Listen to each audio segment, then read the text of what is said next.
Today, we are going full period piece drama.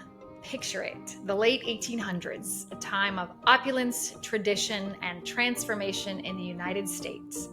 We're talking American heiresses marrying into the British aristocracy and the complexities of love, class, and culture in the Gilded Age.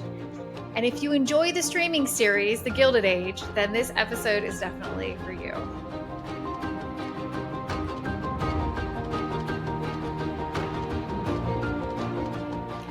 Welcome back to Girl, What Did I Just Read? The podcast where we read books by women and queer authors that have us questioning everything from plot twists to our taste in fictional men.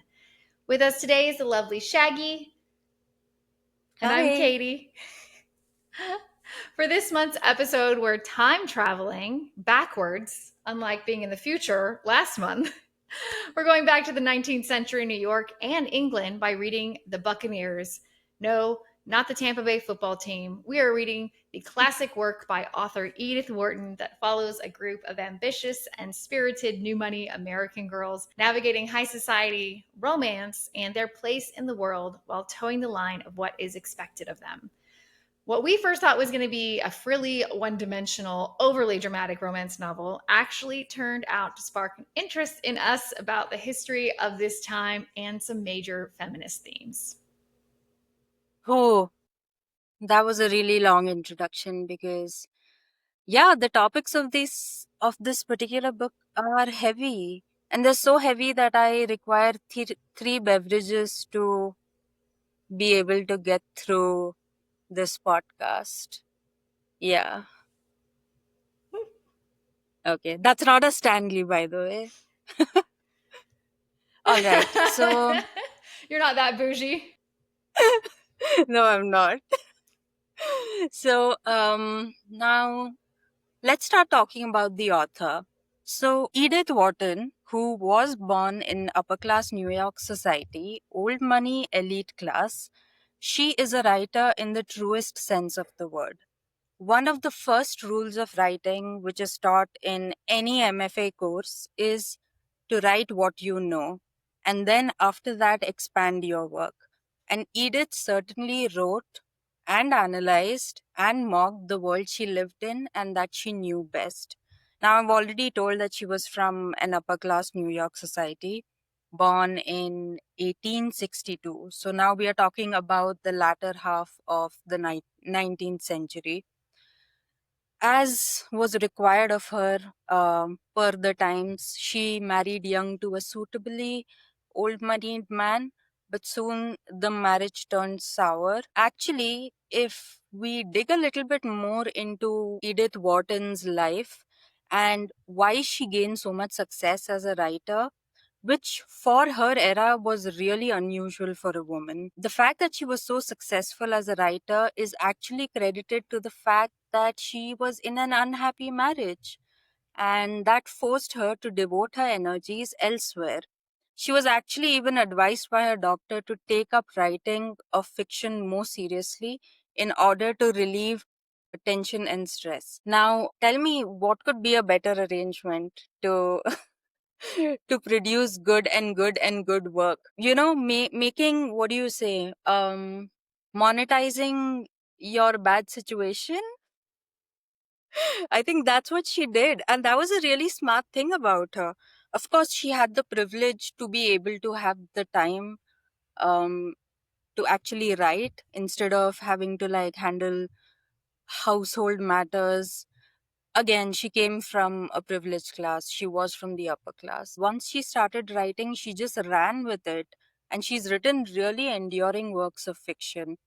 Her style of writing, I would say, I juxtapose it between a certain recklessness, but also a certain conformity that is required in society. And her works actually make you think whether either recklessness or conformity, do either or none actually lead to a content life.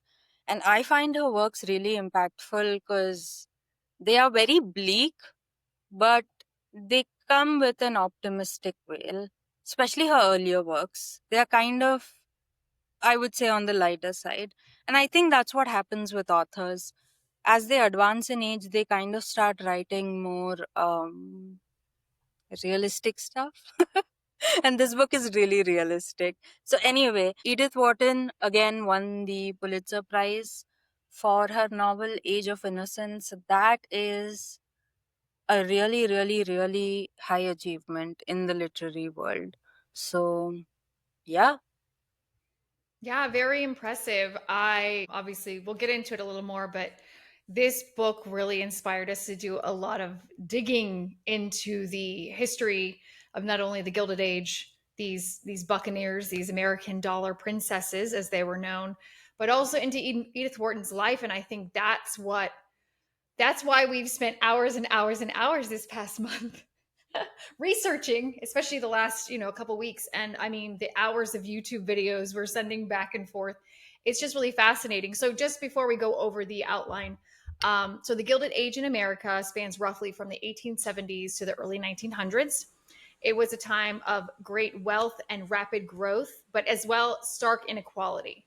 So much like today, it was about these titans of industry who created things, basically industrialized. It was part of the industrial revolution, quite literally. So this brought on like lots of money, new money, lavish mansions, high society balls, these dollar princesses in the social scene. It was almost like they were trying to emulate what was going on, what had been going on in England for centuries, because these families, these wealthy families, were our they were our monarchy almost, because they were the ones controlling Wall Street in a sense. They were the ones controlling the money and the jobs, because they were literally controlling the rail lines and steel and shipping, and just they had their hands in everything. All of these industrializations in the United States actually helped to expand the United States, having shipping go to other states, having, bringing things in from overseas, building these rail lines to other states, what later became states of the Union. And so it was just all this money coming up so quickly in these families, like Vanderbilt, Carnegie, Rockefeller, Morgan, just to name a few.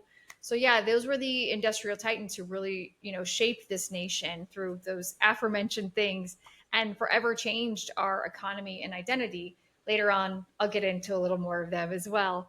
But yeah, I mean, what drew us to this episode, I threw out the idea like, hey, we just did future, right? We just did sci-fi. Yeah. So let's go in the past. Let's do period piece. Shaggy and we love Jane Austen, Bronte.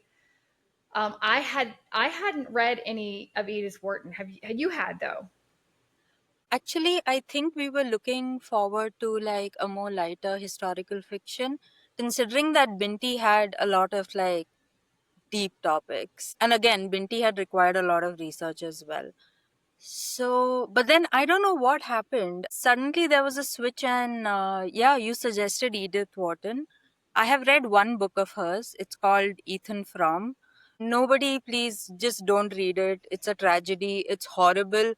I remember I was in college and it was the winter season and it was so bitterly cold. And even in the book Ethan Frome, it's very bitterly cold. And I literally started getting a visceral body response of feeling even colder. And I was like, I can't read this book. And it's like a really deep tragedy. Yeah, just like don't bother. But I did know that she had written The Age of Innocence. And because it has like such good looking actors, I was kind of enamored by the movie. And yeah, I was also interested in reading her book, House of Mirth. That's like supposed to be, you can kind of compare it with Jane Austen's Emma, like a more lighter, mellow work. And then later on, as the author ages, it goes into more like deeper, realistic, uh, world weary views of people. What did drew us? Okay, yeah. When you gave me the idea of Edith Wharton, Mhm. what happened was you gave Well, me, I gave you two yeah, options. That was it, remember? Because originally I want to do period piece and I was going to do some kind of spin-off from Pride and Prejudice. And then Yes. we're like, you know what? We've done that. And I said, I've always wanted to watch The Age of Innocence. I've never watched it, and I need to. And I'm like, that looked like a really cool time period. I said, okay, you know what? Let's do The Age of Innocence, or because also I know that right now The Gilded Age is a really popular show. Yeah. So I figured we could get people to watch it if we tie in The Gilded Age. So I said, okay, let's either do The Age of Innocence or let's do The Buccaneers, because the Gilded Age TV show is loosely based kind of on the Buccaneers. So then you Yeah. chose the Buccaneers. Yeah. It's based on the same era. And like because there is this, you know, this tsunami of media concerning this particular age, or actually concerning period dramas in general. Like Bridgerton is doing well. The Buccaneers is also doing well on Apple TV, and The Gilded Age is doing really, really well on HBO. And these are all kind of overlapping on the same timelines. So I think, yeah, it's a very relevant topic right now. And I honestly want to ask like some finance expert and also like a historical expert who will be able to explain how this amassing of wealth happened, like by the Vanderbilts and Carnegies and Rockefellers and Morgans. Like, what did they exactly do? How did they invest? Like, did they invest in Oh, stocks? Did they they built invest? these up these industries. Yeah, most Yeah, but like, how did they get the initial capital and how did they like recapitalize on that initial capital? Like, I just want to understand the whole economics part of it. mhm. Do you understand what Oh, I'm saying? I have a documentary for that. I have an 8 hour documentary for you. No, that one was 4.5 hours. In a nutshell, some of them, it was their fathers who actually came over to the United States in, like, say, the late 1700s, early 1800s, and kind of got into these things, or they got into these themselves, or their fathers got into these these trades very young, like 14, 16, and did well, worked their way up, and then were able to like save money to then invest. So investing in shipping, investing in rail. They weren't the ones actually physically like making the steel or building the railroads, but they had gained enough capital to invest in what they saw was going to potentially have a boom in the United States, what we needed, because we had the majority of, I guess, all of, not all of society, but civilized society, and anyone for history, please come for me in the comments. Civilized society started and really was concentrated in the Northeast, right? So New York State all the way down, and then getting into then the southern states, because of shipping, and because our founding fathers came over from Europe that way, and then it was some of those folks during the 1800s who started traveling westward to try to claim lands for themselves. However, those lands were not yet officially part of the United States. I'm kind of going on a tangent here, but yes. So then because they figured, okay, more, there's too many people moving around here. There are more and more people coming from Europe, all and other countries all the time. We have all this land that later became the United States. How do we connect? How do we connect the lands? How do we connect the people? How do we get them goods? How do we ship them steel to make buildings and things like that? So yeah, it's crazy. I mean, it's crazy how young we are, and especially compared to your country, right? Yeah. We are Yeah. 78 years old. Not even a Oh, what, century. really? Oh, is it because that's when you got your independence back? Yeah. Yeah. But I mean, your culture and your land is a lot older than the United States, than Oh, us yeah. That's like the BC Americans. era. Hmm. Yeah. Whereas we're a melting pot of people besides us, like taking over to stealing the land from the people who lived here, the Native Americans. Those the rest of us, like Americans, we're all from everywhere else. So our country is like this patchwork. We don't have the history like pretty much every other country in the, every other continent in the world. But yeah, so that's, in a nutshell, that's what happened. They saw the need, they saw the demand, and they were the ones to do it. Do you think a lot of them came from plantation money? No. Because, um oh, go ahead. no, I was just wondering if, like, the people who actually did well on the Wall Street in New York, did some of them just like come from southern old money? Maybe. Yes, but there were actually plantations up north too. So yes, some came from old money, and okay, in the Gilded Age, what they considered old money were those folks whose families came in the 1700s, because our birthday is 1776, but there were Yeah. families that had come over before that from Europe, from like Sweden and Denmark and all these other countries. And so also in the Gilded Age, what we're looking at too are there was this difference of class of old money, right? Like the Yeah. Astors, and Yeah. new money, like the Vanderbilts and the Rockefellers, right? So it's just so funny. You're like, well, it's your country's only 100 years old. What do you mean old money and new money? But there was still this class divide within the wealthy. So those who had just earned their money only like a generation or two or three back were considered new money, and they were considered like a little bit, lower rung. I'm always surprised that no matter how no matter how much media we consume about the future or about the past, there's always a class divide situation going on. Like, is it just inherent to humans to be in a hierarchy? I think so. Absolutely. Unfortunately. Yeah, otherwise, like, it's just impossible to conceptualize how humans coordinate with each other. Like, it has to be in a hierarchy, like an upstairs downstairs or new money old money. This kind of friction, it's always been there, and it's even in our science fiction genre, there's always some kind of class divide going on. Maybe in Star Wars as well, if I Oh, think. absolutely. Star Wars is a really good show. The movies, but also the shows they're putting out now, the spin-offs are actually really great to watch, because you see a lot of parallels with what's going on in the world and in our governments even today. But yeah, so tying it all back into the book, what was happening during this time in the Gilded Age was we had all this new money. So we had our kings and queens, our titans of industrialization, and they wanted to further their status. Now, what was happening overseas at the time in Europe, especially England, was they had all of these old money titles, these families that had been around forever, who had been granted their castles and their lands by past kings from the 14, 15, 1600s in, like, say, England. But now they didn't have the money to upkeep them. So anyway, they have these beautiful castles that are now crumbling, these stately manor homes.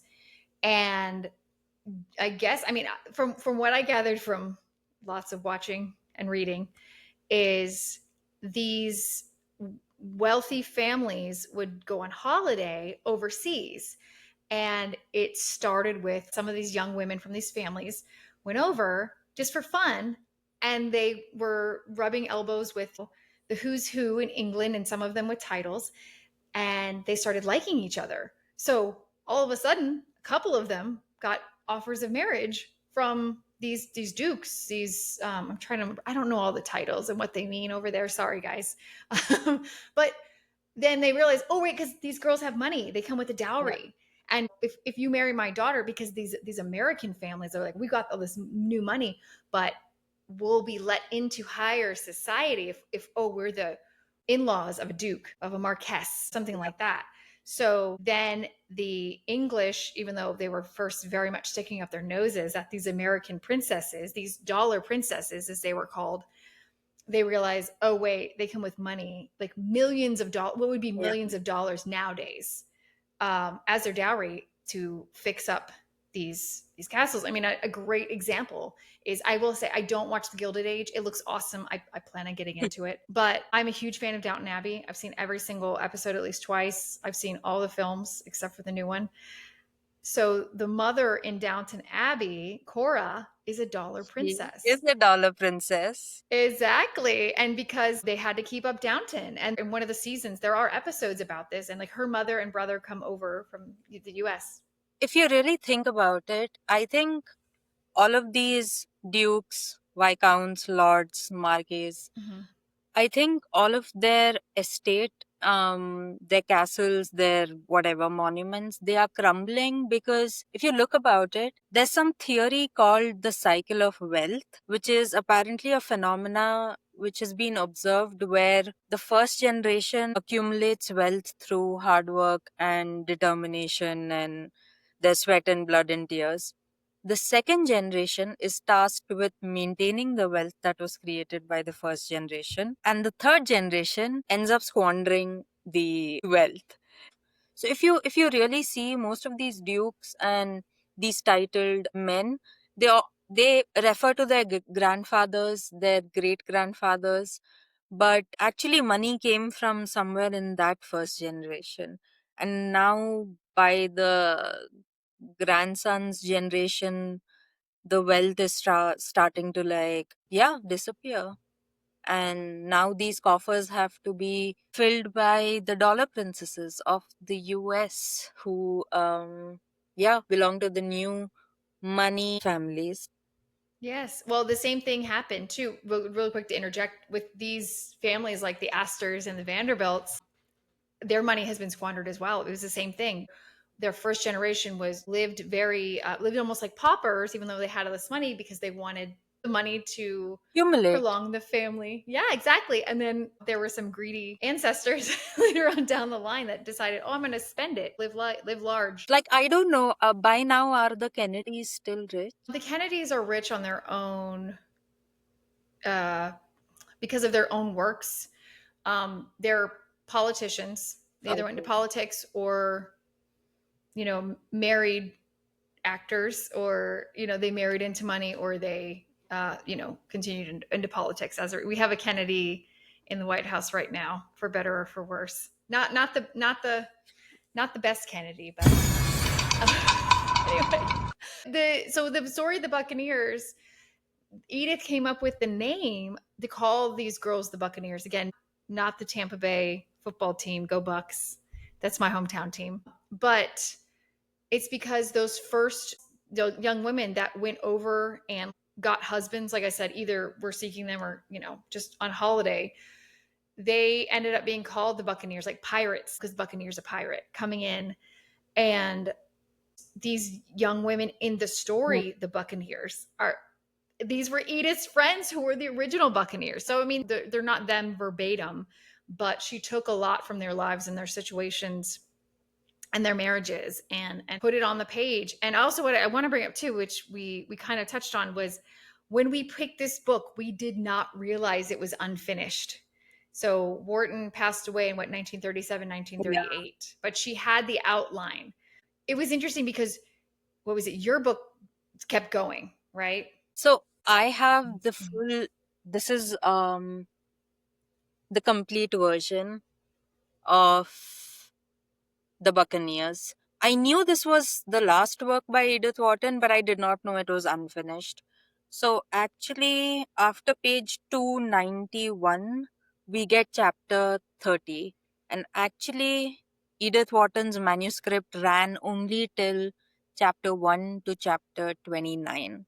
So for this particular episode, we have read and we have been faithful to Edith Wharton's manuscript only, unless we speak about the show, and the shows kind of like deviate from the storyline, but the crux of it Yeah, is we're going to cover the show and the BBC miniseries later on, and what we liked and didn't like. But it was interesting. So for me, my version, because I bought it on Kindle, um, because the Apple TV series was so popular, it was hard for me to find a copy of the book that wasn't $10. And I'm like, I don't. This is the only time I'm probably going to read this. I don't want to pay $10 for a physical book or a yeah. digital copy. And funny enough, on Kindle, the complete works of Edith Wharton was only like all of her works was only $2. And I said, perfect, because I do want to go back sometime and read The Age of Innocence and House of Mirth. But my copy doesn't have the continuation. And so there was a woman named, what was it? What was her first name? Mainwaring. And I should know this. The Marian woman who Main, completed right? the book, Marion Mainwaring. So she took the notes from Wharton, because luckily what Wharton did was she did a brief couple of paragraphs outline of the entire novel and how she was going to have it end. So I have that, which was really cool because we were almost to that section where, when Edith passed, and I mean, I think it ended halfway or partway through chapter 30, but you can't really tell. I'll show you where mine is. And then you said, this is going to be really long. Can we just stop it there? And it was like, yes, because I've only got one more chapter to go. And it was nice because I have Wharton's notes to reference. Okay, before we go to the summary, I just want to talk about Mhm. my feelings because this book really, really, really annoyed me and irked me, and it gave me a lot of ick. Also, compound all of those feelings with the fact that I'm reading a classical work of English literature. It's not easy prose, it's really verbose. There are literally 2 pages to describe the skirts of women and the lace and the chantilly, and oh my god, I can't even remember all those details. But seriously, this was an exasperating book. And like, I'm glad I read it. Of course, I'm glad because maybe in some ways I'm also irritated with myself because I didn't have the attention span to like go at this book and finish chunks and chunks and chunks of it. Like, it reading this book was like in fits and starts. Um and the language, yeah, it really tripped me, and it makes me think, why is it that now that I'm older I'm like not able to read classical works? Or maybe the problem is with this book, maybe the problem is with my attention span, or I don't know, something's going on. But anyway, this book made me like exercise my brain quite a bit, like It was, yeah. just the prose of it. And yeah, I think throughout the episode I'm kind of be like sarcastic about this whole book because it just like I'm trying to find humor in the annoyance that I have experienced like throughout reading this book. I mean, am I enriched for life? Yes, maybe. Am I glad that I learnt about American history and I would have not known this in very great depth unless I had read this book? But yeah, it was a tiresome book, like really tiresome. It was. I know you had to keep taking breaks, and I told you that I was having hard time because a lot of the times I don't get time to read until the evening, and I was falling asleep. So I actually got the audiobook on Spotify because it's on premium, which I have to say made it a lot more interesting because the narrator, she was great, but also I learned how to pronounce all these words because if you're just reading it, you're like, okay, it's this, and I'll go into the names later on. Yeah. Like for example, there was a young woman right before we started recording. I was watching her. She has a YouTube channel where she talks about books, and she was talking about this book because she liked the Apple series, and she kept mispronouncing all the words, and she's like, "Oh, I'm sorry, mispronouncing." And I just wanted to say, like, just pick up the audiobook. So I'm glad I had both. But then I did also go back and read the book as well, which helped. But I told you I kept complaining in the first few chapters while they're still in the United States before they go overseas because the the scenes that Wharton would describe talking about the dog doing tricks and just I don't it was so boring and I thought it was so like Tiresome. tiresome and stupid and not needed. And I said, if she talks about this dog one more time, or if so, but I think what Wharton was doing was she was trying to give us the full picture of what their lives were like and their inner thoughts, especially the mother. We'll get into the main characters, their mother, who is you get a lot into her head the first couple chapters, wanting to get her teenage daughters married off, and she's just so vain and concerned about fashion. It was tiring. Except I will say, what I found was it got a lot more interesting when they went overseas. So finally, they were meeting all these young men who were older than them in their 20s. So these young ladies who were like 18 to 20, They were over there to visit their friend who had just gotten married to one of these English men that had come over to New York. But it got a lot more interesting when they went overseas because there was a lot more drama with being given the upturned nose by some of the duchesses and the ladies and whatnot who, and even these young men's fathers, because they're like, oh, these Americans, and it's funny, all these different quips they have about them.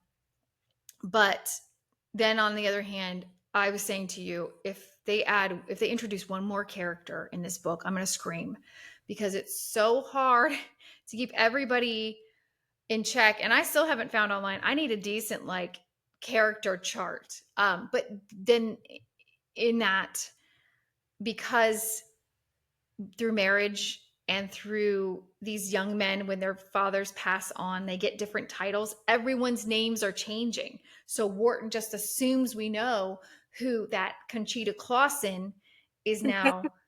Lady Maribel, and Lady Richard Maribel, and sometimes they call her Lady Dick. So, which I thought was fun. Now I understand, especially then having researched more into the author, that she was trying to really just engross us completely into her world that she knew when she was younger. But it's a lot. I Yeah. will say Jane Austen is a way easier to read than this book, for sure. And Jane Austen, the thing about her work is it's so laced with humor all over that you really enjoy reading sentence after sentence, even though her work is actually more of classic literature compared to Wharton's. But yeah, there's something, I think there's a quality of readability. I feel no resistance to reading Jane Austen's work, but I feel resistance to reading Edith Wharton's work. And yeah, there's something that made me really uneasy about the book. But anyway, let's give a small summary to our Yeah, go viewers for it. about I'll this let you take book. this. So basically, this book is about like a lot of parties and a lot of people marrying other people. So the whole book starts with three families: the St. George's, the Elmsworth, and the Clausens. So now the St. George's, they have two daughters. One is Ginny and the younger one is Nan. Mrs. Elmsworth has again two daughters, Lizzie and Mabel. And the last one, Mrs. Clausen, has her daughter Conchita, and they are actually from Brazil in this particular book. So all of these girls, these five girls in total, they are dubbed as the Buccaneers because in order to climb the ladder, the social ladder amongst the elites, what you need to do is either belong to old money or through marriages enter into um, arrangements with families that are old money. Now, usually these transactions would involve, uh, say, one of the characters, for example, Nan, marrying into a duke's family and becoming a duchess. And being a duchess is being very high on the social ladder when it comes to the New York high society people, whether it's old money or new money. It's a very respected position to be in. So, right from the start, we see that there's a clear friction between the two social classes. The old money elites that have to uphold the standards of social manners and strict norms. And then we have the new money.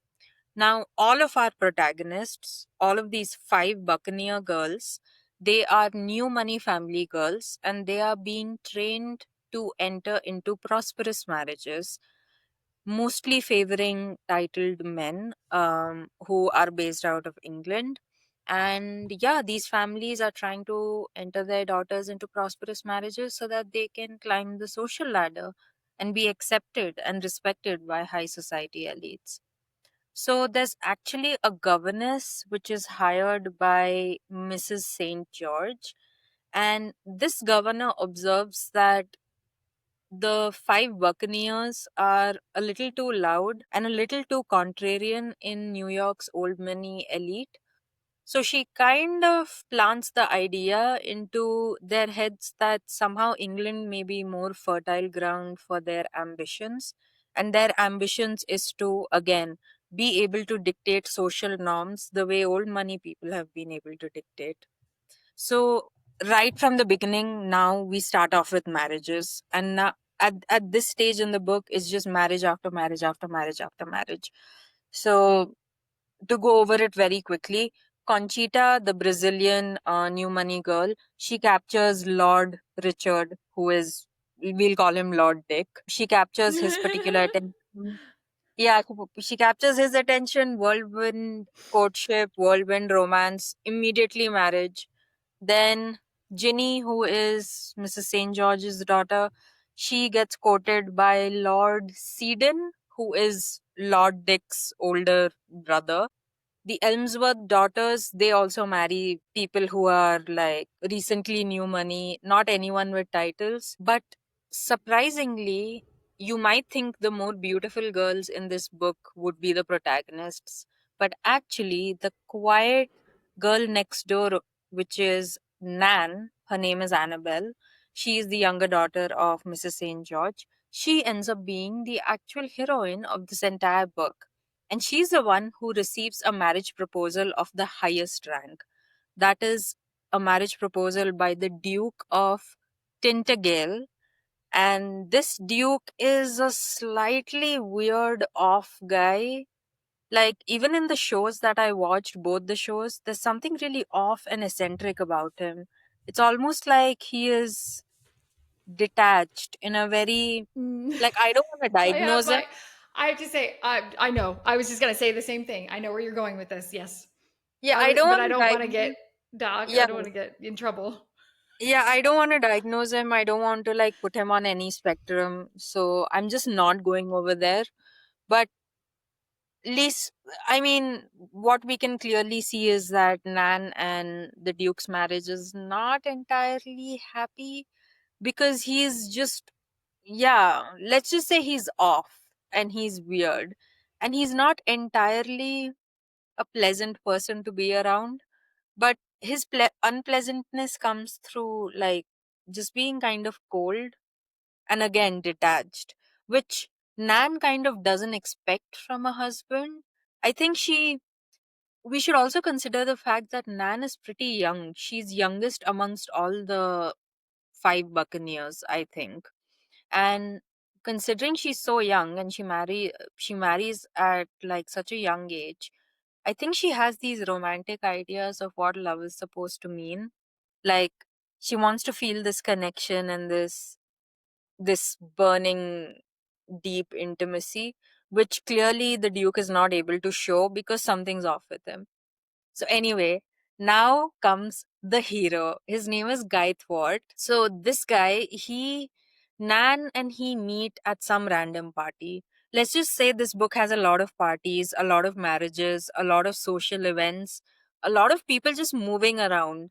I think it's because they did not have screens like us.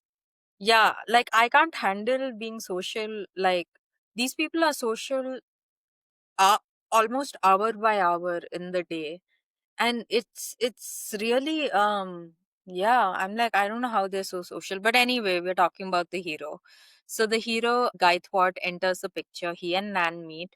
They have an electric spark between themselves, and yeah, Nan starts comparing Guy's warmth with the Duke's detachment, and she kind of becomes restless of the fact that why is she not getting the romantic love that she's either read about or what she has envisioned for her own life. But anyway, by now, everyone has become unhappy with their marriage. Dung, dung, dung. This is the it factor that I have in this book.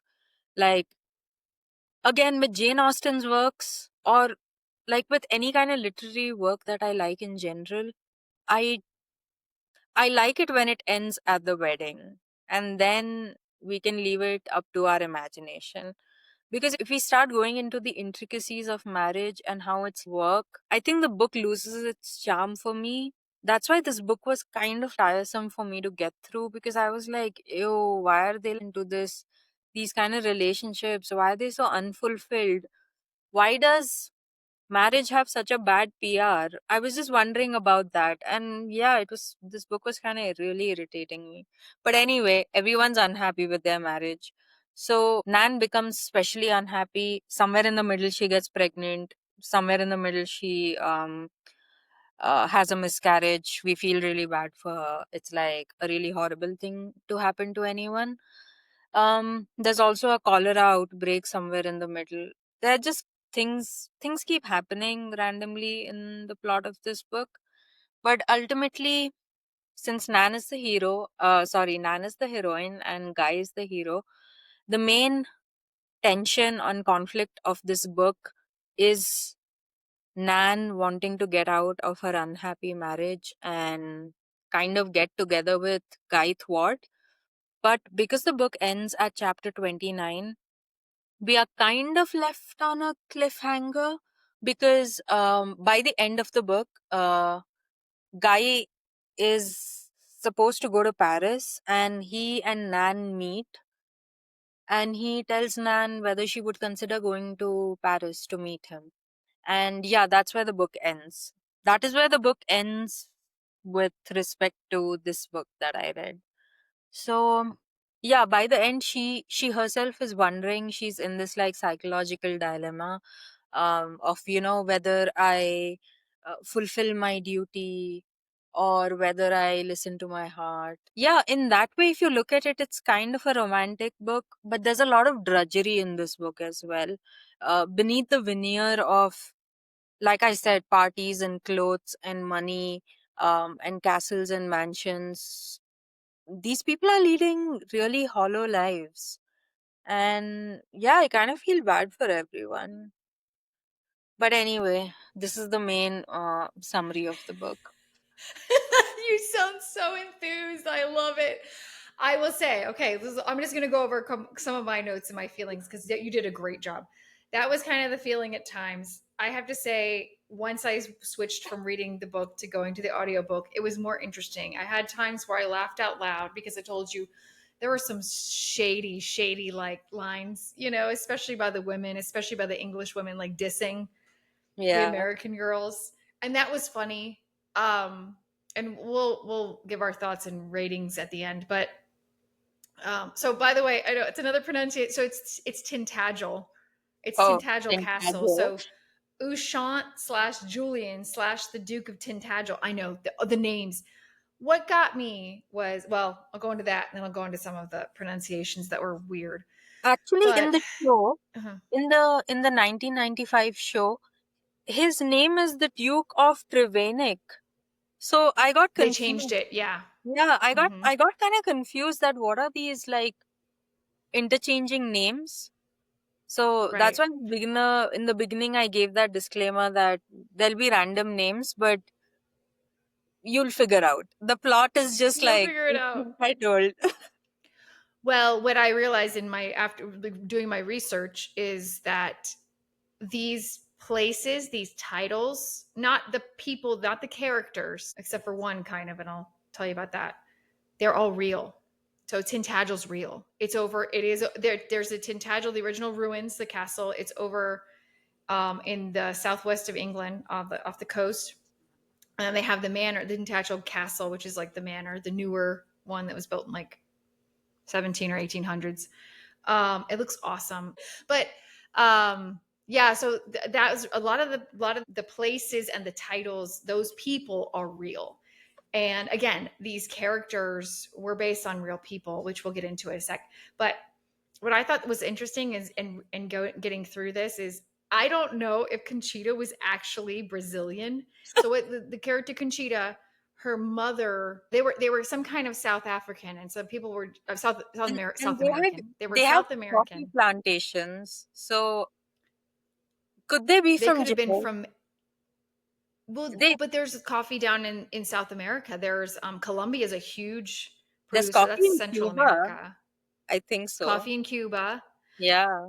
Because yeah, so she could have been any, and again they kept calling her Dusky, and I told you if I hear the word Dusky one more time, because back then it was, nowadays it's not seen. I mean, people will use the term Dusky, and Dusky is the skin tone, actually a little bit darker than yours. It's like it would be like Ashwari Rai, it would be Yeah. the Indian actress, it would be Priyanka Rihanna would Chopra. be considered Dusky.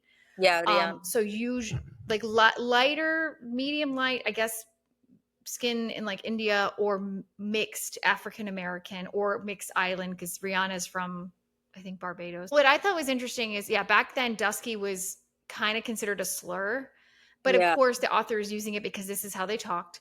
But or they call it, oh, the little brown one. But also what I was thinking, and I'll get into this in my casting, but have you ever heard of the country of Guyana? Yeah.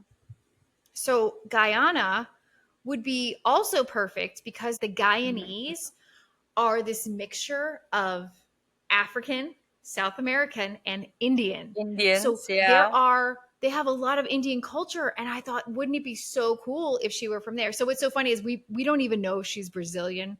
The Is other mothers were Conchita jealous. is Conchita the Meghan Markle of Yes. 18 70s, Yes, 1880s? she was. She was the Meghan Markle, exactly. And so she's this big personality, and she comes into, because the story starts, they're staying at a resort in Saratoga, New York, which is a real place. And that is one of the places where these types of people would vacation, but also live. The St. George's, they didn't have a house until they moved to New York City. Yeah. They were just living in hotels. I guess that was the thing. So Saratoga, Rhode Island were big areas for them Newport? for like vacationing or vacation homes. So, which one? Newport? Newport, Rhode Island. Yes. So there's a lot of those homes that still stand. And Rhode Island's, I think, besides Delaware, it's our second smallest state. I'm going to also look that up and correct myself up in post. So it has a lot of history, but it's funny because Saratoga, whenever you come to the States, I'm going to take you to Disney, right? We're going to go to Disney, and Disney Orlando has a resort called Saratoga Springs, and they modeled it like Oh, these big old hotels from the late 1800s, early 1900s. It's so cool because all their different resorts are different themes. So we'll go and we'll get to pretend we're like in the Gilded Age. So anyway, yeah, so these families, they decide, okay, we need to move to New York City. Their fathers have made this money, and they're trying to get in with the upper class set. They're being turned away from these balls, these coming out, what do you call these coming of age debutante um, balls and debutantes, because they're new money. And yeah. so then someone tells them, I hear that some girls are having luck overseas. They've become friends in Saratoga with the other family, the Elmsworths. And so Lizzie and her little sister Mabel are about the same age as Nan and Virginia, Ginny and Nan. So they team up, and because now in the interim, after the first couple chapters, Conchita snags this English guy who came over to New York, I think for like business on behalf of his father, because he's a Our second son. Lord. He's not the first son. Yeah, and so they get married in New York. But then now, 2 years later, so Annabelle Nan is 18 finally. So she's allowed to be out, presented, and eligible for marriage. They get invited by Conchita, now Lady Dick, Lady Richard Maribel. And so the two St. George girls and the two Elmsworth girls go over to visit Conchita, and they're hanging out, they're having a good time. I think to the girls, I don't think that they were set on we must find someone, but their mothers went with Yeah. them and were like, you are, I think to themselves, were like, they're not leaving until they find someone. I And of think course, because they're, I mhm, think the girls were like, "Oh my god, this is a vacation." Anyway, the daughters of the old money families, they would not be allowed to socialize with the new money like young girls. So they were mhm. like, "Yeah, let's go on a vacation because anyway our life is boring. We are upper class women. The only job we have is to marry. We can't enter any kind of occupation." So they were like, "Yeah, okay, cool, holiday, a jet to holiday." Nothing beats a Jet2 I'm gonna holiday. insert the And music right if I don't now, get you can save pinged on it on £50 per YouTube. person. That's £200 off for a family of 4. So yeah, for them it's just fun times, and it's just that the consequential like adversity that hits them is the fact that they have to work out an opportunity while being in London, because this visit is an agenda visit. This is not a vacation as per all the moms, all like the helicopter moms who want their daughters to get married. But yeah, the girls are so young. They're just approaching it like, we'll go to balls, there'll be handsome guys, and we'll get to flirt, and we'll get to like, I don't know, just have a nice time.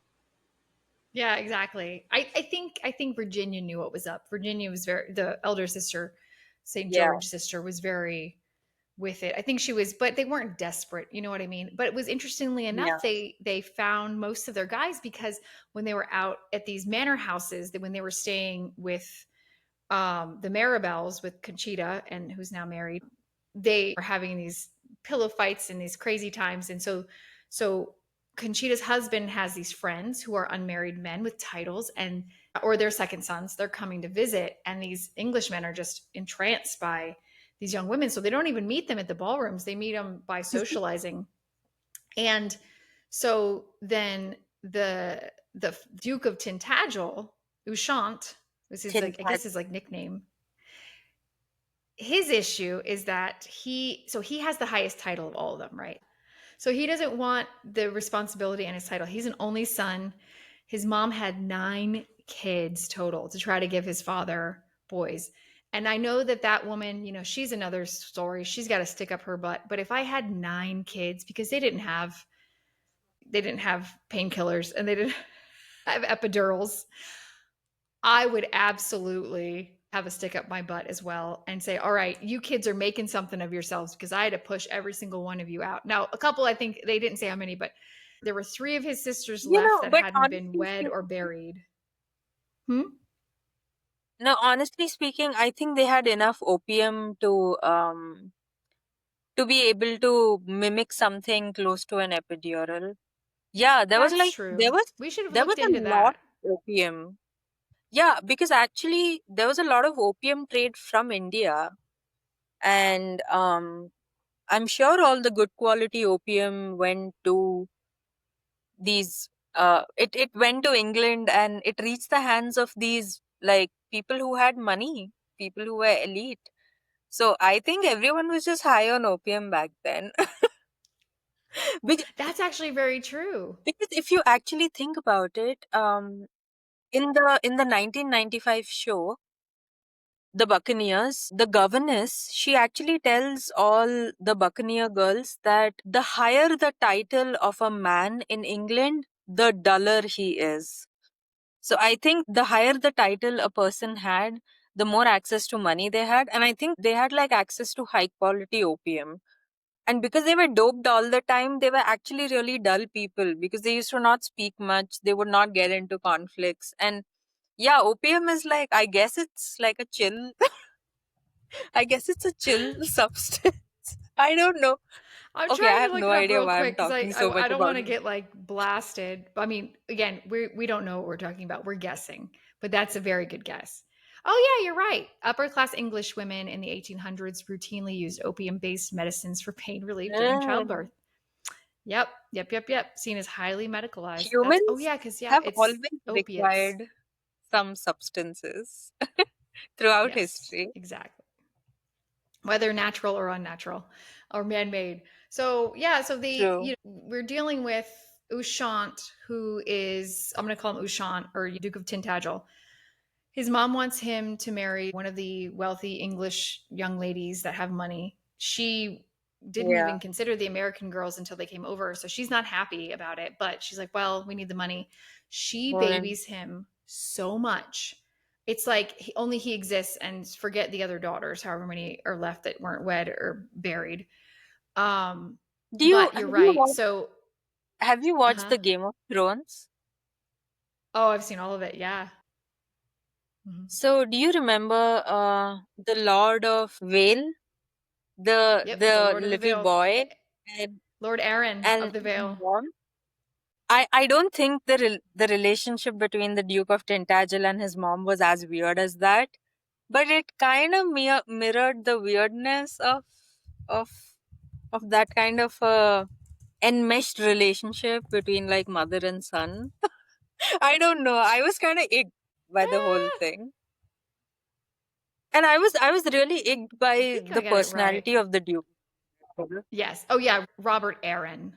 Yes, is who of the Vale. So I think he was really helicopter parented, but he wanted to do his own thing. So he Yeah, would rather live like in a little village and have a quiet life. So what tipped it off for me was his obsession with clocks. I'm like, okay, all yeah, right, but whereas some resources online had like he might have been gay, and I'm like, no, I don't think he was gay, because there were some lines that spoke about he, of course, he had the same urges as any young man of his age, but it was different. And I didn't take that as gay. I took that as he just had I took showed it in that a different as way, or he just wasn't intellectual. as interested, or yeah, or asexual, absolutely. And there's nothing wrong with that. That's what I've So written in my he just notes. wanted, but he was in his set in his ways, and he wanted a young woman who didn't know who he was, who didn't want him for his title. And I really liked that about him. But Yeah, he also was very, very begrudging of women. He's a bit and misogynistic, and he thought basically most of them were stupid. yeah, And he wanted a girl was like that.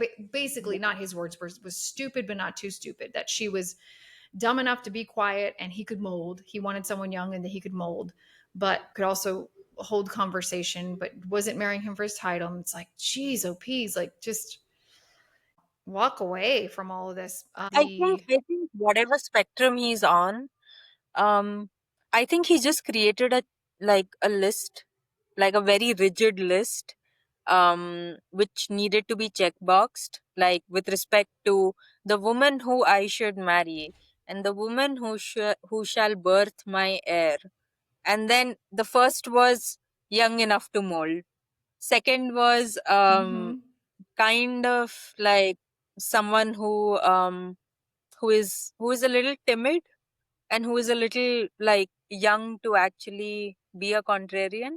Like it's almost like he had these check boxes, and the minute the last checkbox was like done for him, he crossed it off his list and he was like, done, I'm gonna go propose to that girl. Yep. He just, and literally, I mean, it was He was right. type It was A right about girl, it, right if you time. really think. Yeah, and he was very type A about the woman he marries. He was very type A about his hobbies. Like the clock thing was, it was a little extreme for even having a hobby. Every house he would So, go visit, he would like talk about their clocks. Like he had this, yeah, he was like, "Oh, is your clock wound properly? Can I wind your clock for you?" And they were like, no, we're good. We're good. Our clock's yeah. fine." They're like, "Why don't you pay more attention to the women that are here, like these hot ladies and the clocks?" So anyway, Mm. just alarm bells there, but that's fine. That's his deal, you know. The thing is, if you really think about it, he's also a victim of his circumstances. Because maybe if given a situation where he did not have such a prestigious title of a duke, maybe if he was like an average guy, he could have skipped the whole marrying part, and like he could have been free to live the lifestyle that he wanted for as long as possible, and like really explore what was going on with him, because a lot of things were going on with him and he repressed a lot of sides of his personalities, a lot of facets of his personalities. So if you look at it, patriarchy was actually not helping any of the guys either. They were thinking that they were doing something in order to fulfill an agenda, but at the end of the day, even if the agenda got fulfilled, they realized that because it did not come from a place of authenticity, those relationships just did not work or were hollow. Or if you look at it, women just like withdrew and men kind of like would go and have affairs and stuff. I kind of feel bad for both men and women, and everything else beyond men and women. Um, yeah, I don't understand, why do we do this to ourselves? And in the beginning, I was kind of feeling aggravated by the fact that, these titled guys are so entitled.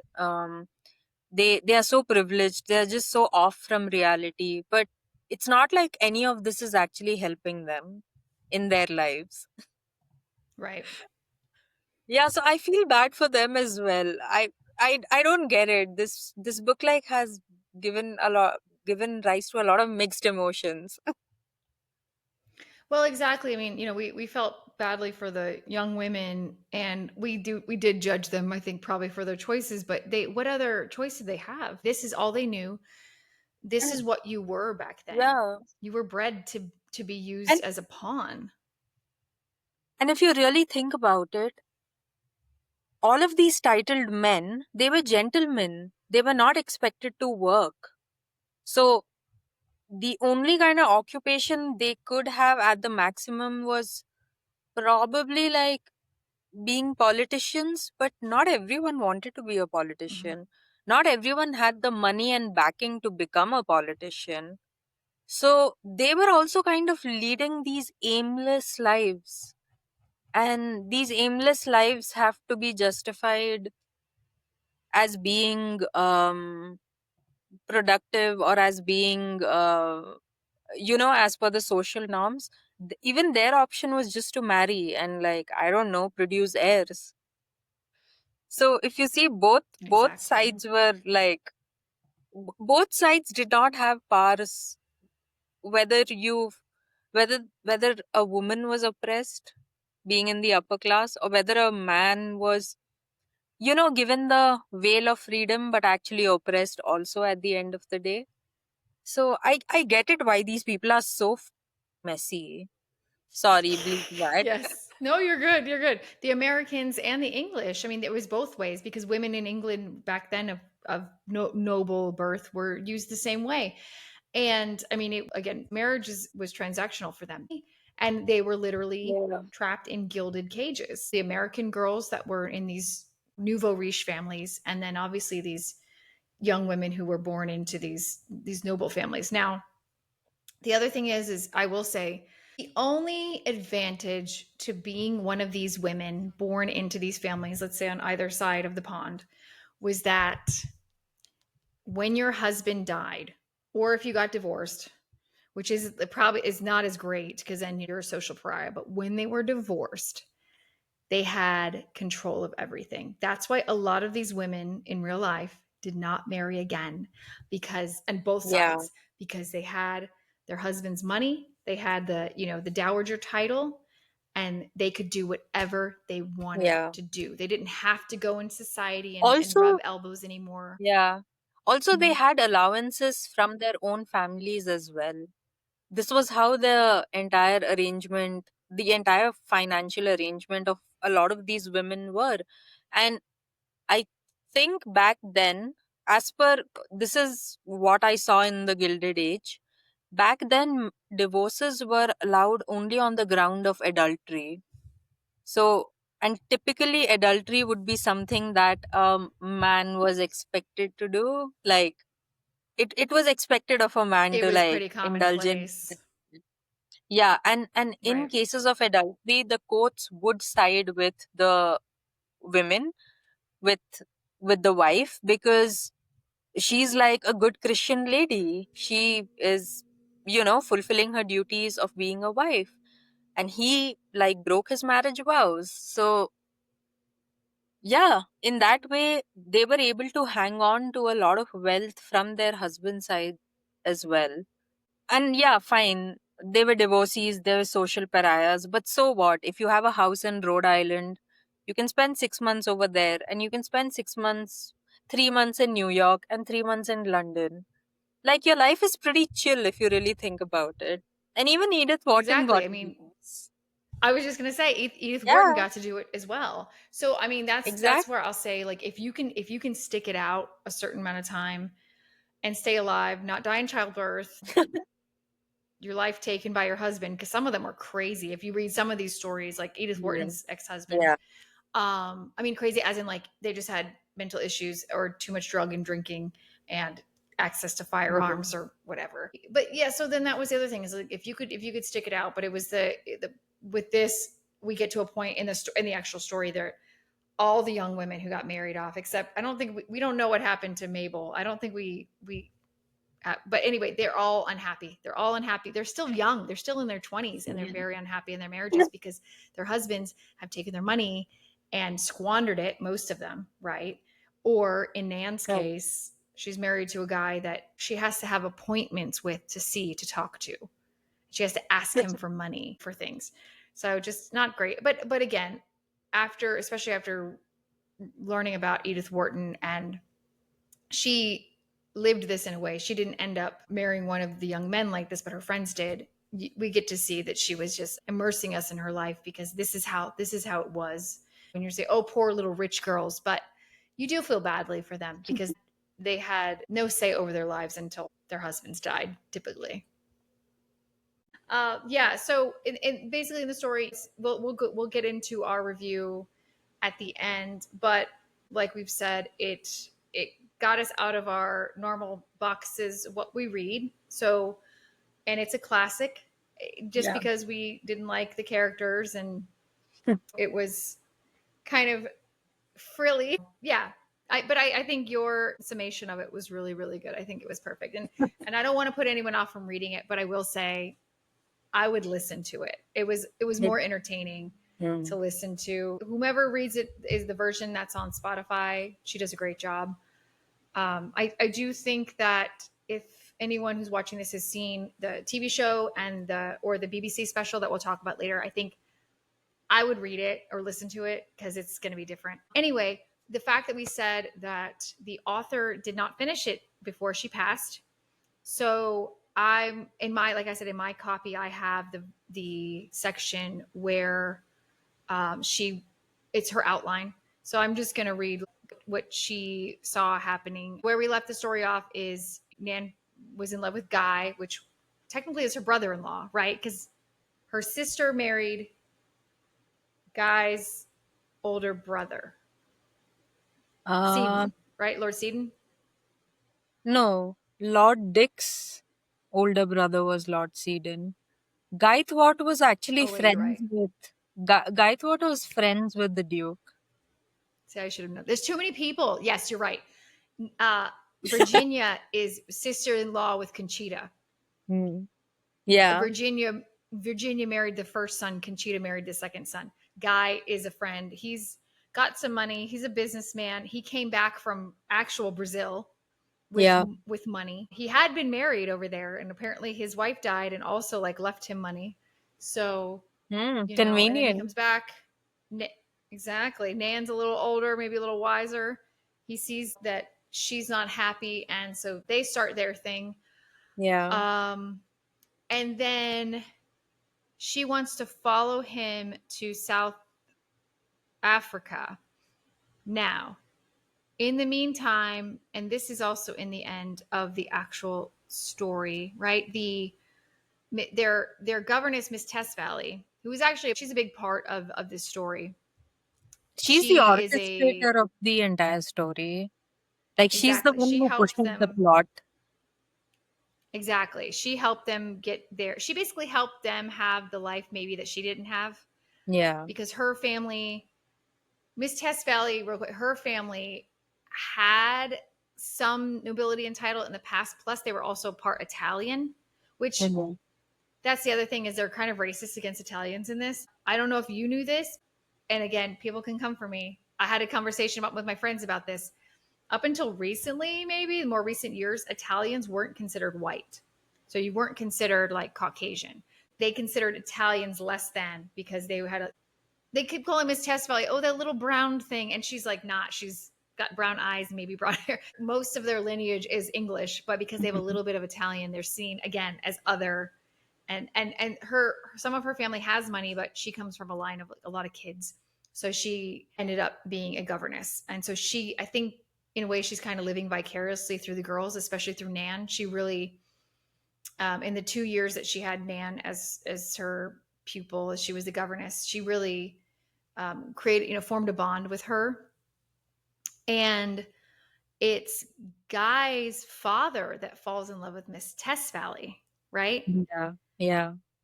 But you And know what? then, Mhm. Honestly, like the fact that he fell in love with her and how they could have been a potential love match. I think Miss Test Valley like dodged a bullet, honestly. Yeah. Yeah, Well, because yeah, Guy's father dumps Miss Tess Valley when he finds out that she's helping yeah. Nan and Guy to basically escape, And because I Nan's still married. and I don't think his the depth of his infatuation was all that much. Because had she not helped them, they would have found some other way to get together.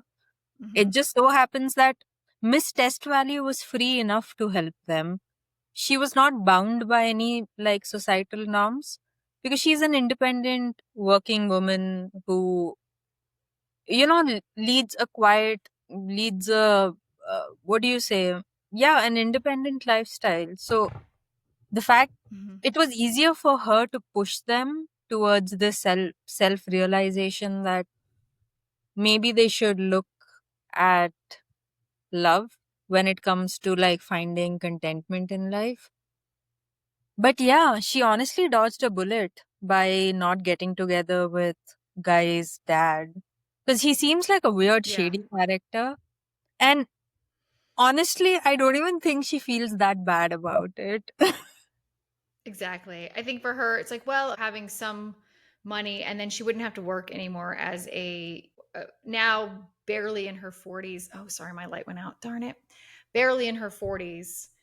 Um, she could be taken care of. But honestly, I think because his dad was a widower, I think his dad just wanted someone to take care of him. This is what Yeah. happens with men, even nowadays. They get divorced, they get widowed, and the men are fast. Men that have already been married remarry quicker than women, really, because they want someone to take care of them. And Yeah. women usually take longer or don't get remarried because we're like, oh my gosh, this is so nice not having to take care of a man. Oh my gosh. Anyway, And Miss so basically, Valley is not all that destitute. She has like a cute little cottage. well, again, she has family money. She has family money Yeah. too. You're right, that she can fall back on. So she she leads like a good suburban life. It's not Yeah, like a she's bad fine. thing. She's good. Yeah, she's not upset by it, I don't think. But also, what was noted in something that I read was that the last name Tess Valley, her family lineage name is Italian. It was Testavaglia, and so they Anglicanized it. They, Mm. to sound more English, to Test Valley, and because again they would be taken more into society instead of like, who's this Testavaglia, these Italians, because again they were racist against Italians. Yes, it says that meanwhile the young Duchess of Tintagel has suddenly decided to leave her husband and go off with Guy, and it turns out that Laura Tess Valley, moved by the youth and passion of the lovers and disgusted by the mediocre Duke of Tintagel, Nan's husband, the clock guy, has secretly lent a hand in the planning of the elopement, the scandal of which is to ring through England for years. So they made waves.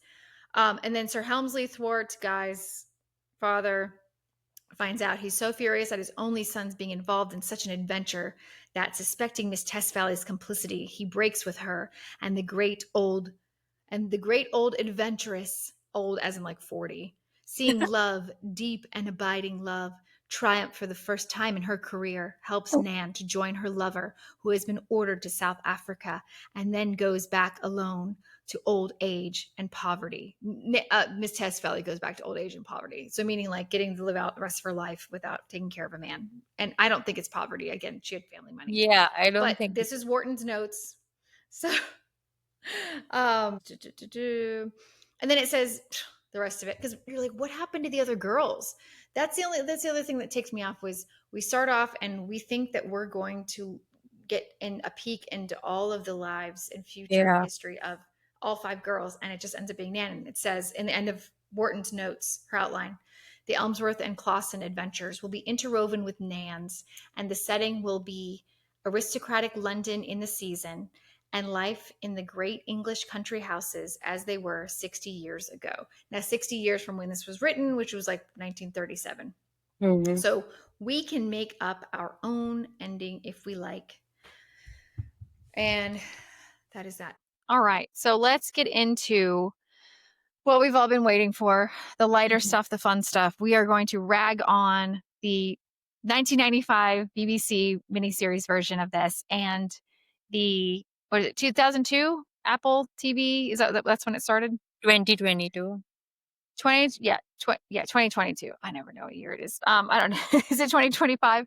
So how this came about was we decided, we knew that they had these two adaptations, and we thought we were going to read the entire book, and then each of us start one. You do one, I do the other. You chose the 1995 version, which was also came out the same year as Pride and Prejudice 1995. So we thought that was going to be amazing. And you took on that one, and I took on the Apple TV, the new one. Yeah. And the book was taking too long, and we decided, okay, yeah, we're gonna cut the book. We're gonna go to where Wharton ended, and that we'd maybe not get through all of the show or the miniseries, but at least watch the first couple episodes, half of it. And so I think I'd started first, and I started watching the first episode of the Apple TV show, and I told you, I was like, I was 10 minutes in. I was like, I can't do this. I can't do this. I already knew that the show was getting flack because I'm on Reddit. I follow the subreddit r/period dramas. And so I've still seen people that have, start, even though the show's a couple years old, they've started it up recently, and they're like, what is going on with the show? It's trying to be like Bridgerton. I was trying to not take those comments into watching it, but and I'm not a Bridgerton fan. It's okay. It's just, it's not my thing. I love the diversity in it. I just don't like that it's a little too modern, with some of the language and the music. It's just not my thing. And the costumes. I'm a little more of a purist in those realms with period pieces, but I would watch, and I've seen parts of Bridgerton. I would watch Bridgerton over the Apple TV show. And then so I said, okay, you know what? I have access to the BBC one. Let me just start that. And I couldn't get through the first episode either. I was surprised because BBC, you're like, it's going to be amazing, like Pride and Prejudice. Both of the miniseries, both the shows, they change the story, and that's fine. I'll let you take. What were your thoughts when you first tried to watch? Okay, so I was more resilient than you are because I watched the entire 1995 BBC show, and I watched one full season of the Apple TV show as well. Now, my resilience came about because I was just so pissed off with this book that maybe I just wanted to see some nice clothes, honestly speaking. And yes, I was a little partial to the BBC series because I thought BBC series are generally really well made. Even if they take like creative liberties, despite that their series it flows in a very good way. It has good acting. It has great cast, even if it doesn't have like very famous actors. But this particular this 95 BBC series, honestly, I was watching the whole thing and I was like, what am I watching and why am I watching this? I did not like the casting. Absolutely did not like it.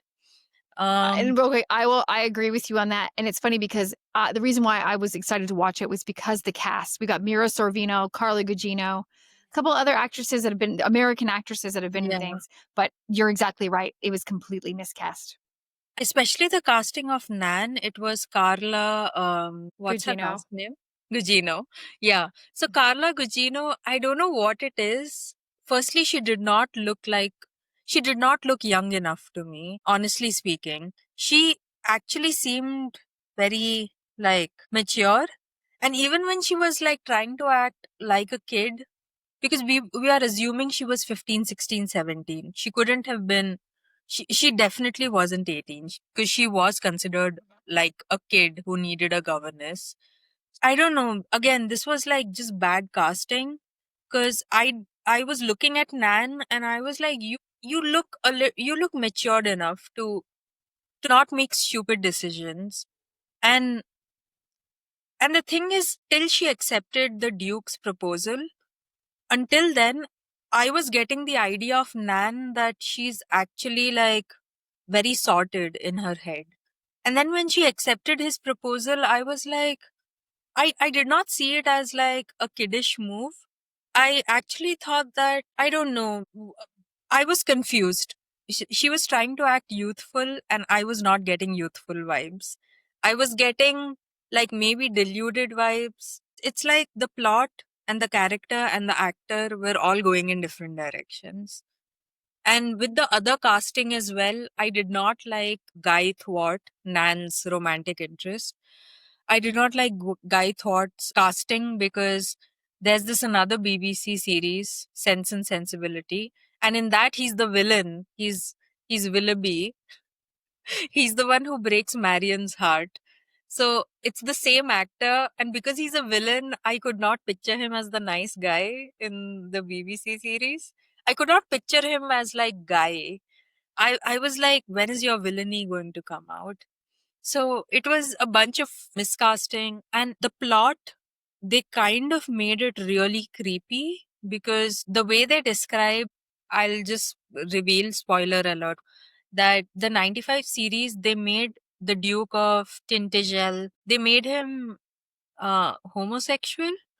And Oh, that's where people got it then. And didn't they make him like try? Wasn't he scheming with Miss Test Valley in it? That's what I watched up until someone was scheming with Miss Test Valley. that's like another part of Oh, it. Richard Maribel. Yeah, I got up here. Yeah. Yeah, but this Duke, they make him homosexual, and because he's homosexual and he's like repressed, obviously, because he can't live an authentic life, they show that he non consensually forces himself on Nan, and also add the part that he's repressed, plus he's misogynistic, plus he has to reproduce an heir no matter what. It's like he non consensually forces himself on Nan, and I'm like, where is this show going? It's taking like a really dark turn. And I was really creeped out. Like until now, in Edith Wharton's manuscript, he's just an eccentric weirdo who is like extremely sheltered and he's off. I don't know. Is he like sexual offender off? I No. did not picture that happening. So that kind of shocked me. And yeah, they make him this really miserable, evil, horrendous character. So, firstly, I was taken aback by that. And if you watch that, then obviously you'll be like, oh, Nan, get out of that situation, run away with Guy Thwart. So they made it, I think they wanted to like give us impactful emotional moments. They just didn't hit right. That's the whole problem with the 95 BBC series. Okay, and Okay. I'll come to the new series as well. So the Apple TV show, it the first season came out in 2022, and I started watching it because during the same time Gilded Age season 1 had come out. So I knew that both the series were kind of based off in the same age, and I knew they were of the same concept. And the Apple TV series, like big budget production, they have really pretty clothes. So I started watching the Apple TV show, and exactly in the beginning, I just couldn't get through it because, again, I was confused. I was like, is this Bridgerton? Is this is this Edith Wharton's work? I was just confused. The vibes were off. And yeah, I watched the whole first season to prepare for our podcast episode, but I had my phone in my hand and it was like playing in the background. But I know the story. I know the story. Basically, the story is like running in the same way as we have described until now. Mm-hmm. Oh my gosh. Yeah, and I mean they changed the story. Well, I feel like for the BBC one, in the little I saw the first episode and in reading about people complaining about it, they'd really over dramatized it. They changed Yeah, things just to up the drama factor. And I guess it's and I was just looking it up. It has a 7.1 rating on IMDb. And I'm like, that's kind of high, but I think most people that have watched either of these, and the other one, the show has 6.6. I still think it should be lower, but yeah, they haven't read the book. And I know they changed the book for films, but I think what both of them did that I've read about just really, it's not the same novel. yeah. Now, the thing was that what drew me towards choosing the Buccaneers when we were selecting a book for this episode, I was just surprised that not a lot of period dramas get as many chances to become TV adaptations as, say, Jane Austen's works. Jane Austen's works has constant adaptations. The Bronte sisters, here and there, they have adaptations going on, like the new Wuthering Heights one. But if you really think about it, there's not a lot of period drama that get constant adaptations. And I was surprised that there's a 95 show and there's a new 2022 show. I'm like, why do they want to work with this material? Is this material good? But it's not good. It's all bad. Well, I think maybe Apple TV found out that, and I need to look at the release dates, but I bet you that they were trying to get some of the viewership from the Gilded Age because, again, the Buccaneers is based on those women, even though they changed the names, the real family names in the Gilded Age. Those were the inspirations for the Buccaneers. So maybe they were trying to get those viewers and cater to a It is. younger audience, like with Bridgerton. And Yeah. it's not. I know Bridgerton. A lot of people watch Bridgerton. Like my Oh, boyfriend I loves it. like He's seen all of it Bridgerton. and he enjoys it, and that's I, great. And that's totally cool. yeah. I'm very picky when it comes to my period dramas. Yeah, I mean, it's just like it's like when Netflix a couple years ago with what's her face? Anya Taylor. Um, oh, they did Persuasion. Oh, yeah. Honestly, at least they kept true to the story. I'd watch that Persuasion over either of these Buccaneers remakes. Yeah. True. Honestly, so rate the book, rate the series, and then what would you recommend? Should someone just not even bother with the book and go into the series? What do you think? I think because there's so many characters, people can bother with the book. At least read the summary somewhere, like a detailed summary. There's just so many people that I think if you have some written base and if you're watching either of the series, you'll get the plot of the entire book better. Because there's a lot of plot and there are a lot of subplots in this book. And there are a lot of subplots that kind of go nowhere, which don't have like a resolution, considering how many character arcs there are. I think the Apple TV show can be watched like in the background, like how I mentioned. I was on my phone and it was just running on the background and it was like nice ambient light watching. So, yeah, I would say skip the 1995 BBC series. It's bullshit. It is. It is. It needs to be redone. Yeah. Yeah, I mean, the book was, I don't know. Honestly, I think I'll I had it the best with the audiobook. I'll rate Huh? the book like 6.5. I won't rate it anymore. I don't think it's her best work. I think it would have been better off if she had like written a memoir, like an actual non-fictional work about her Yeah. life, rather than like recasting them and because I think they were so real life based, that's why a lot of character arcs went nowhere. Like Mhm. I felt like there were a lot of random loose ends in this book.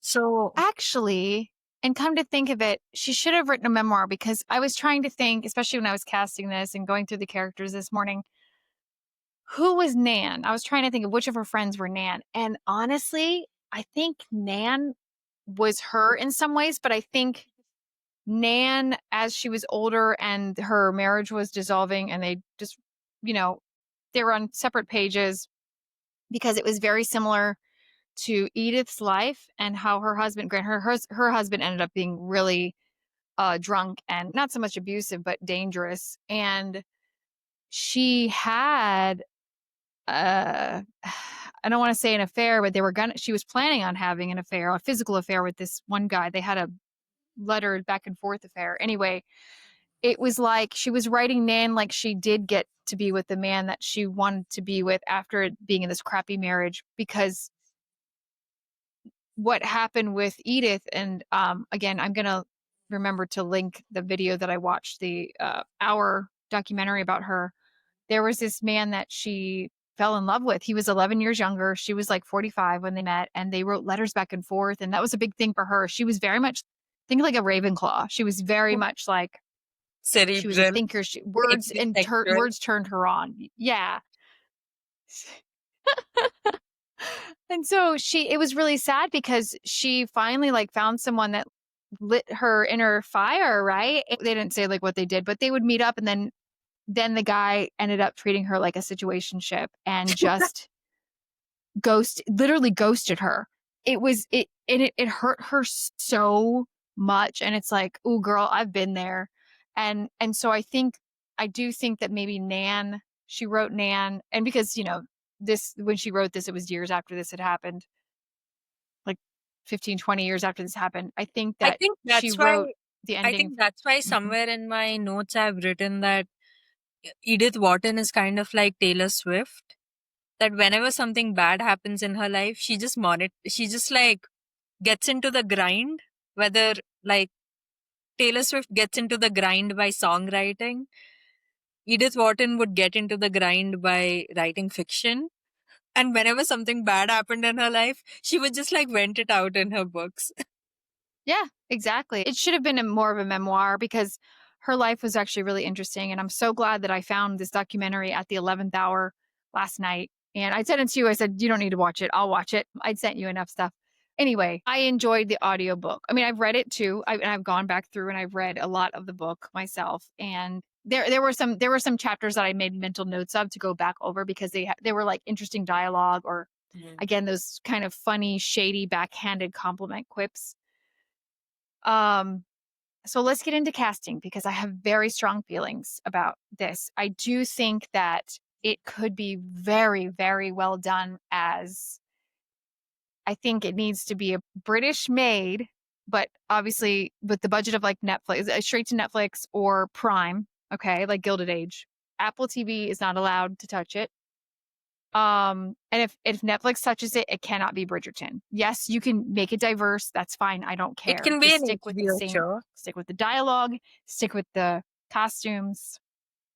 Yeah, exactly. And so I think because it can be, I mean, if they wanted to, they could make a couple seasons out of it, or it could just be like a multi-part, like miniseries movie, kind of like they did in 1995. So here we go. I had a hard time casting the American Girls. I didn't finish this till this morning because um here's my thing. Now I remember you said you suggested someone to me, and I'm racking my brain and thinking of American actresses, honestly, and I'm not trying to be ageist, but at least under the age of 30, because these girls start out as like 16, 18 and go into their 20s. And there are a lot of there's a lot of female actresses that are in their 20s that can play older teens into early 20s well. So that's what I've gone with. But here was my problem finding American actresses.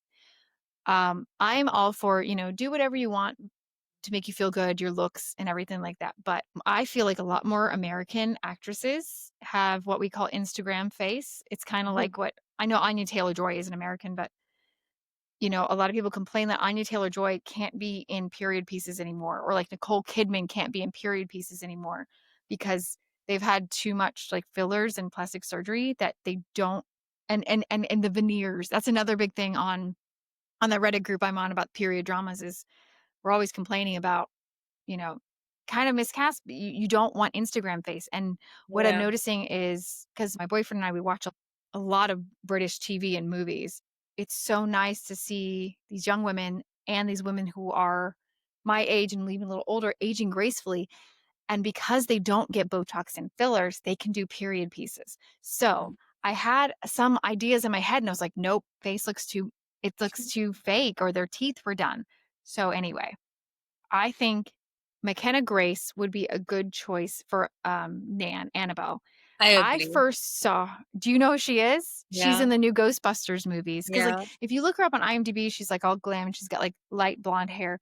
But in the Ghostbusters movie, she has like that mousy brown kind Mm. of, because Nana said to be like, you know, I don't want to say it doesn't ugly her, but her having like a dishwater blonde hair Yeah. would make her look a little less glam. She's a really good actress. And even though she is 19 now, I think that she could play, into early 20s, or by the time, let's say, they Yeah. make this. Good. So for her older sister, I'm of two minds, and let me know what you think. So there's the actress that was in the Netflix version of Sabrina. She looks exactly like McKenna Grace. Yeah. Shoot, what's her name? Her name is But Kiernan Shipka. yep, Kiernan Shipka. And actually, McKenna Grace in a show or movie, McKenna Grace has played the younger version of Kiernan Shipka. However, I think it's in Mad Men.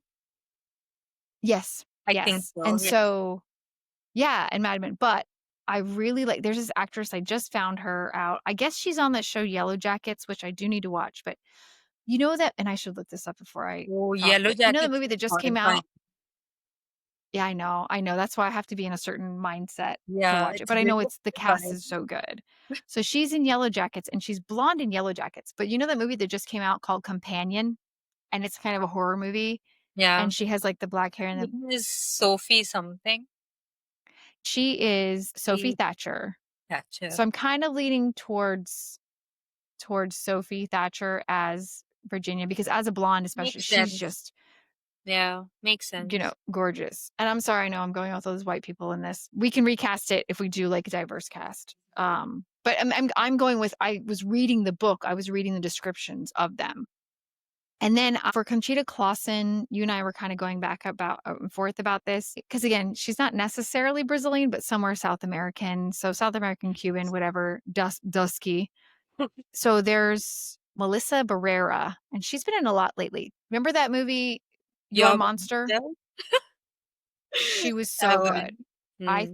I think she'd be a very good Conchita. She could be a good. And I didn't cast any of the guys, except I did cast her brother, Teddy Santos Dios.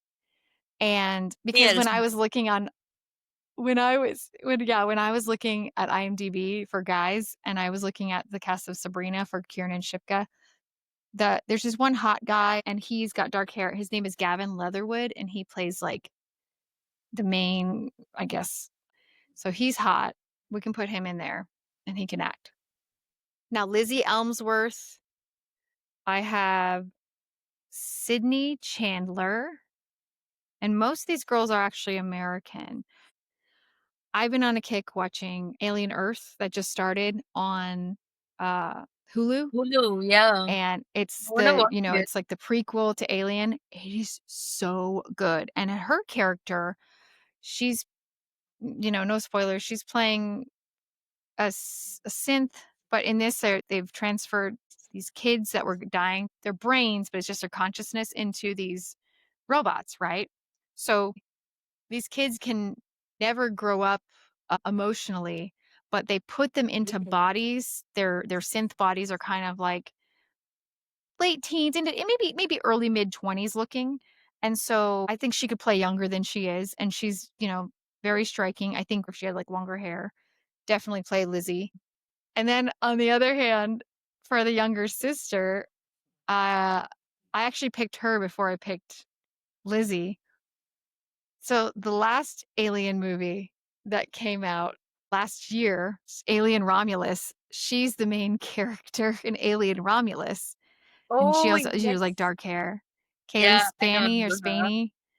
So I think that she could play Mabel. And in my redoing of it, because again, Netflix or whomever can do whatever they want for the most part, after we get to the point where the book ends from Wharton's writing. I wish that they would catch up with the girls, and I wish they'd have their stories more intertwined in the show, which that, of course, the writers and showrunners would have to make up because because that's also what I didn't like about the book was we have all I these great girls honestly speaking, and then I didn't nothing. like watching everything and perceiving everything through Nan's lens. I think that was my problem with the book in Exactly. some way. I wanted Mhm. different POVs. Yeah. I mean, what's the point of so many characters if Nan is just gonna speculate and observe them, and she's kind of not an unreliable narrator, but I think she notices specific things and just ignores some things. She's a flawed But it was human. Let's just say that. exactly. But well, it But threw us off, right? Because in the beginning, uh-huh.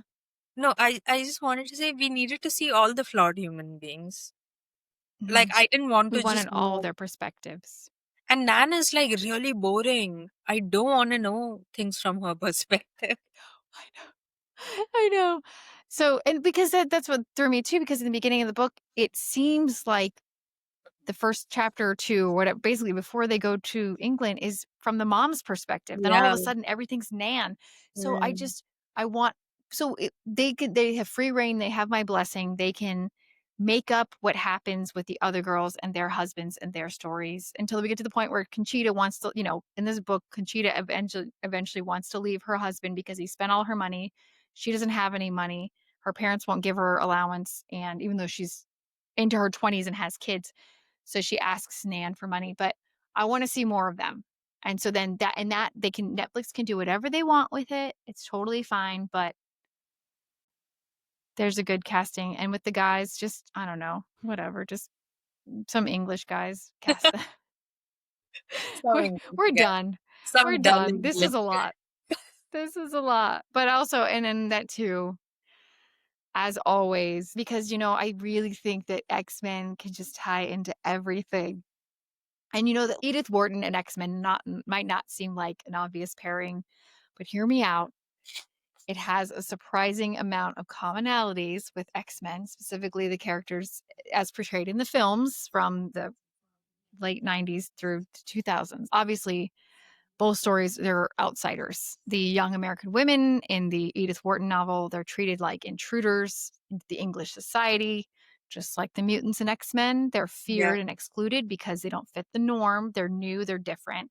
Then you have this like clash of power and tradition and with the new money and then the tradition and the old money and the Americans representing the new money, crashing into the English aristocracy.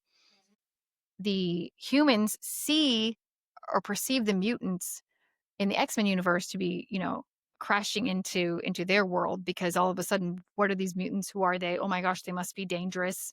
They don't fit the norm. And also like in the established order of humanity, like what's normal, what's civilized. And then we have obviously the feminist angle. So like Nan and Conchita, the two, I would say the two that stand out the most to me being the most feminist. They push against like those, the patriarchy, the patriarchal restrictions of the time, not unlike Jean Grey and Storm, who challenge the male dominated stories and hierarchies in the X-Men films and in the comics too. And they refuse to like stay inside these boxes that society and even like this mutant society built for them, right? No. They're trying to, shake off their sex in some way. Like they're like, we're just as good as you. We can lead X-Men. Whether it's a ball by the Astors in New York City or a ball in Mayfair or Xavier School for the Gifted Youngsters, the theme is the same. Outsiders disrupt the system, and in doing so, they change the system. So there you go. There's my X-Men analogy. Oh my gosh. Yeah, I had a lot to work with that. All in all, I think we've covered, we covered the book, we've covered the topics of like Oh, this industrial was a revolution shitty and the book. robber barons. This The was a what? heavy book, and this was a I serious. know it's we're gonna I know. Well, I promise next month. I know next month is my pick. So I'll tease that. It is that. Yes, But yeah, we went over all this and I think that I October. do think that all in all, what my take was from this, because it inspired so much interest in the history for me. I do not like American history. I did not like it in school. I thought it was boring. I like European. I like world history better. But I feel like I will say this, my takeaway is I feel like in schools, instead of, I mean, of course, you learn about the American Revolution in 1776, you know, the British are coming, whatever. I think that a lot of more emphasis needs to be placed on the Industrial Revolution, the Gilded Age, Yeah. um, after, during and after Civil War up into the 1900s, because of how it changed the United States, how it really set up capitalism. Yeah. Absolutely. And it was from there. That's why we're in the boat we are now. And I don't think we'll ever get out of it. And again, I won't get into politics, but I think it was, for better or for worse, it was such just a time of change in it shaped our nation. It really did. And I think that that's who we are. And I Also, think that studying these guys.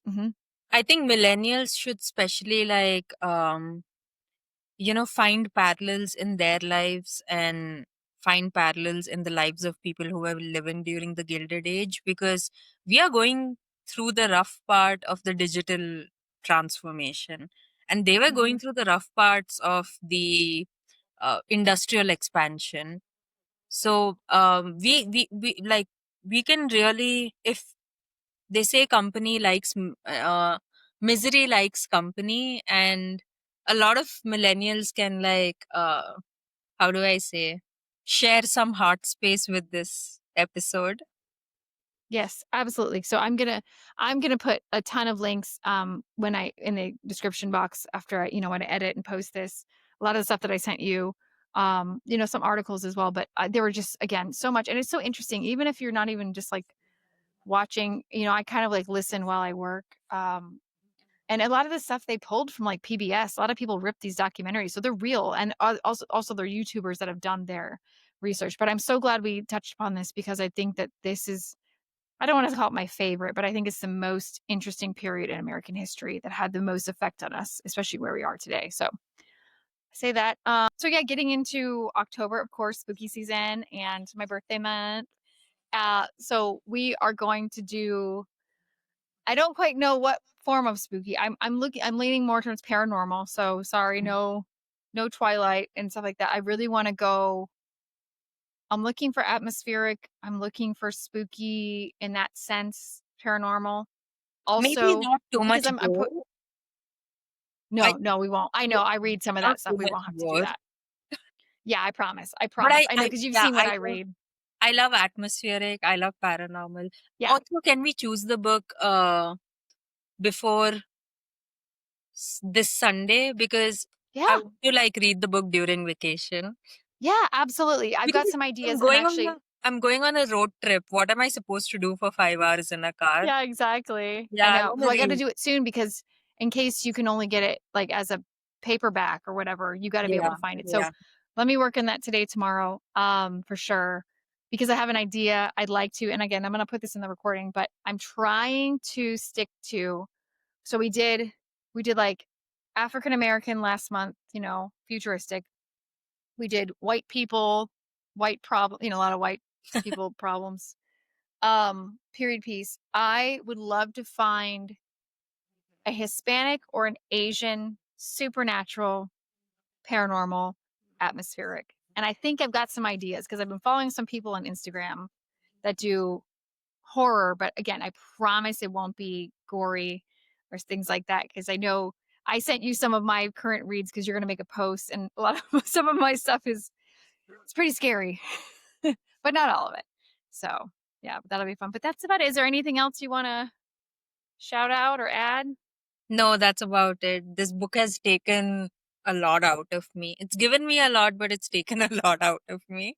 I know. Yeah, especially towards the end, especially when we finally like got our groove and we're like, oh wait, we do like this, and we got really into it. And then we've kind of been like eating, sleeping, and breathing it. I'd say for at least the last 2 weeks, really. Yeah. So Yeah, I have yeah, never gone so intense on a book. Like, I watched 2 shows, I read the book, I read so many other things corresponding to the book, I watched so much material on YouTube. I was actually having a crash course session when it came to this book. I think that's why I'm so exhausted, because I've forgotten how to study for, like, say, an exam, or yeah, I've yeah. forgotten how to do that concentrated, continuous studying. Yeah. Well, if you ever, I will say, I'm gonna try to remember to put this in the description box. But if anybody's interested, because I got really interested in the Dollar Princesses and the real life ones, there is a book that someone, because there's a book that's a tell-all of someone who grew up during that time and also knew these women or something like that. I found it on Amazon, and it's supposed to be really good, and it's like real life stories about like all the hot goss and the tea and the scandals that went on, and about their real lives. So I'm going to take a break, but that's on my TBR list for later. So it's obviously nonfiction. Really interesting because, again, and something I didn't bring up, and I'm going to bring up at the end here, is you have to really give it to Edith Wharton and all these women who were born towards the end of the 19th century going through this, especially in the States, because imagine the ones who lived past childbirth. Look at how much change they've seen. Some of them lived, like I was reading, some of them lived into the early 2000s. I mean, like 100 over like 90, 100 over 100 years old, or at least into their 80s. So like, passing away in the 70s, 80s, 90s, up to 2000. Like, think how much change that It's they've yeah. seen, just technologically, politically, with feminism and feminist rights. It's insane, and to be that old and to think like I put up with all this shit like back in when I was 16, 18 in the ballroom days, and now like with when we had Roe v. Wade, they could get birth control and abortions and stuff like that. I don't want to get flagged, but anyway, I didn't bring that up, but we also have to keep that in mind. That's why I think we also found it like really fascinating. But Yeah. thank you so much again. This was awesome. I appreciate all your hard work and everything. So yeah, we'll see you all again in about a month. And don't forget to check out all of our extra videos we have, like the astrology video I'm going to post. I pull pieces from these recordings usually end up being 3+ hours, and I condense them down to hopefully under an hour and a half. So I have all this extra material, and as always, Shaggy's doing an amazing job on our Instagram, our memes and stuff. And I do post reels on YouTube, and I put them on Instagram. All I do So is follow keep us. posting. I love it. So yeah, follow us on Instagram, follow us on YouTube. That's where we're at for now. We'll do Spotify eventually. I just got to upload the audio files, but this is more fun. So thank you so much, and we'll see y'all later. Thank you. I'm so proud of us. So proud of us for like getting